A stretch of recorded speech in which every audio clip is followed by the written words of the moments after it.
नमस्कार मित्रांनो, काल कंबाईन गट क 2025 ची फायनल आन्सर की आली आणि त्यामध्ये खूप सारे चेंजेस झालेले आपल्याला दिसले. काही प्रश्न झाले तर काही मध्ये चेंजेस झाले आहेत. त्यामुळे मध्ये खूप कमी जास्तपणा आलाय. त्यामुळे विद्यार्थ्यांच्या मार्कामध्ये खूप उलथापालथ झाली. काही विद्यार्थ्यांच्या मार्कामध्ये उलथापालथ झाले. सगळ्यांचे मार्क्स कमीच झाले आणि कट ऑफ काय असू शकतो यामध्ये सर्व मित्रांमध्ये संभ्रम निर्माण झालेला आहे. आपण जो काल व्हिडिओ बनवला होता, काल कोणते प्रश्न चेंज झाले किंवा कोणते कॅन्सल झाले यावरचा जो व्हिडिओ बनवला होता, तर त्या खाली खूप मित्रांच्या कमेंट येत आहेत की आमचं होईल का? आम्हाला इतके मार्क आहे. तर त्यांना एक अंदाज यावा यासाठी आपण हा व्हिडिओ बनवलेला आहे. यामध्ये प्रत्येक पोस्टसाठी असणाऱ्या जागा आणि त्याला प्रत्येक कॅटेगरीला किती कट ऑफ लागू शकतो याचा एक अंदाज वर्तवण्यात आलाय. तर मी आधी सांगतो की आपण जो वर्तवलेला तो एक अंदाज आहे. आता आपल्या हातात काही नाहीये कारण आपण मेन्स दिलेली आहे आणि त्याची टायपिंग टेस्ट आयोगाने कॅन्सल केली. त्यामुळे आपण आता फक्त एक दिलासा म्हणून हा व्हिडिओ पाहावा आणि गट क जी 2026 ची जी प्रिलिम्स येणार आहे, त्यामध्ये खूप मोठी संधी आहे मित्रांनो, ती गमावू नका. त्याच्या त्याच्या अभ्यासाला लागा. हेच माझं सांगणं असेल. तर आपण आता व्हिडिओला सुरुवात करू. यामध्ये कंबाईन गट क 2025 ची जी फायनल आन्सर की आली, तर त्या पोस्टसाठी म्हणजे त्या ॲडमध्ये किती जागा होत्या? तर टोटल 1741 जागांची ॲड आपल्याला दिसते. 1741 जागा. त्यामध्ये उद्योग निरीक्षकच्या 9 पोस्ट, तांत्रिक सहाय्यक गट क 4 जागा, कर सहाय्यक 73 जागा, दुय्यम निरीक्षक 125 जागा, बेलिफ व लिपिक गट क 3 जागा आणि लिपिक टंकलेखक संवर्ग याच्या 1527 अशा एकूण 1741 जागा आपल्याला दिसतात. तर यांचा प्रवर्गानुसार काय कट ऑफ असू शकतो ते आपण बघू. तर तुम्ही व्हिडिओ हा शेवटपर्यंत बघा. यामध्ये आपण सगळे कट ऑफ व्यवस्थित सांगितलेले आहेत. तर क्लर्कचा कट ऑफ जर आपण पाहिला, तर क्लर्कचा कट ऑफ हा ओपन मेलसाठी जर आपण बघितला, तर ओपन मेल 249 प्लस मायनस 5. आपण जे कट ऑफची रेंज सांगितली ती मित्रांनो प्लस मायनस 5 असणार आहे.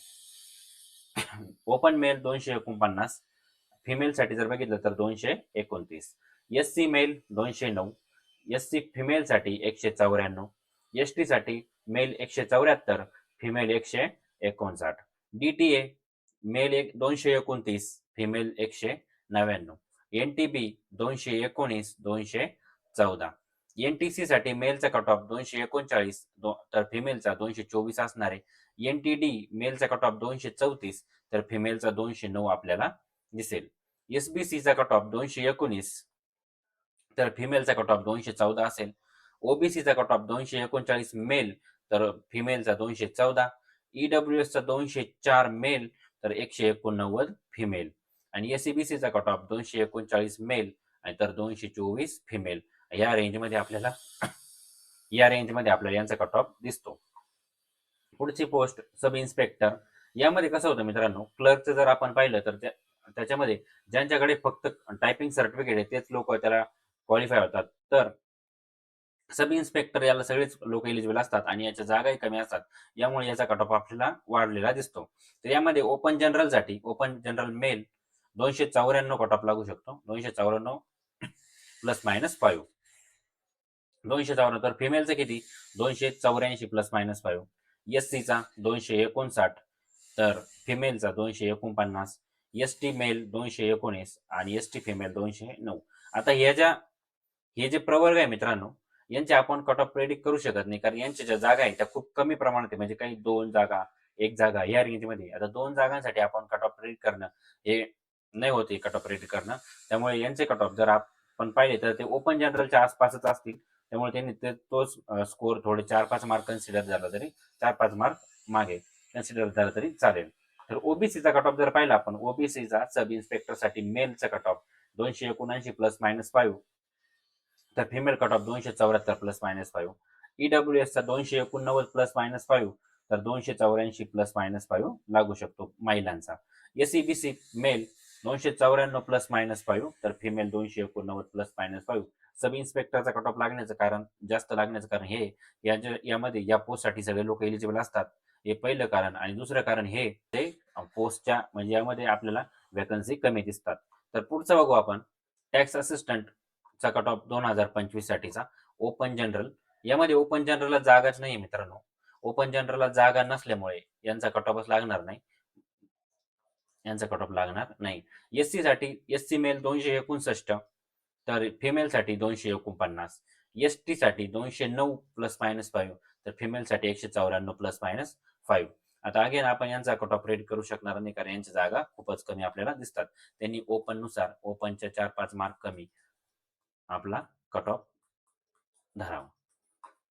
त्यानंतर जर आपण बघितलं, आता ओपनला नाहीच आहे. ओपनला याच्यामध्ये लागणारच नाही, त्यामुळे याचा विषय येत नाही. तर त्यांचा कट ऑफ आपण प्रेडिक्ट करू शकत नाही.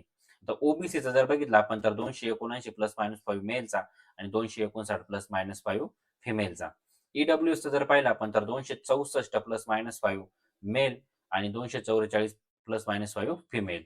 आणि एससीबीसीचा जर बघितला, तर 274 ±5 मेलचा आणि 269 ±5 फिमेलचा. तर आपण एक अंदाज वर्तवलेला आहे. हा एक दिलासा देण्यासाठी अंदाज आहे.